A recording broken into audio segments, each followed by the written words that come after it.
حضرت عمر رضی اللہ تعالیٰ عنہ نے نبی کریم صلی اللہ علیہ وسلم سے دریافت کیا کہ کیا ہم جنابت کی حالت میں سو سکتے ہیں؟ آپ نے فرمایا ہاں، لیکن وضو کر کے۔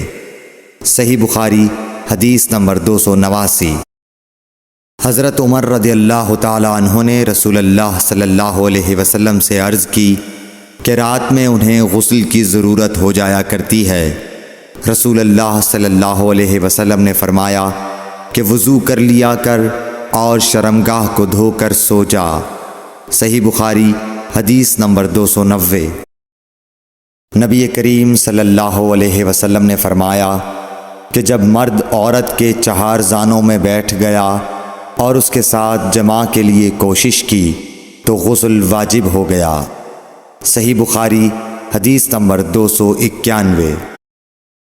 حضرت عثمان بن عفان رضی اللہ تعالیٰ عنہ سے پوچھا گیا کہ مرد اپنی بیوی سے ہم بستر ہوا لیکن انزال نہیں ہوا تو وہ کیا کرے؟ حضرت عثمان رضی اللہ تعالیٰ عنہ نے فرمایا کہ نماز کی طرح وضو کر لے اور ذکر کو دھو لے۔ اور حضرت عثمان رضی اللہ تعالیٰ عنہ نے فرمایا کہ میں نے رسول اللہ صلی اللہ علیہ وسلم سے یہ بات سنی ہے۔ صحیح بخاری حدیث نمبر 292۔ ابی بن کعب نے پوچھا یا رسول اللہ صلی اللہ علیہ وسلم، جب مرد عورت سے جماع کرے اور انزال نہ ہو تو کیا کرے؟ آپ نے فرمایا عورت سے جو کچھ اسے لگ گیا اسے دھو لے، پھر وضو کرے اور نماز پڑھے۔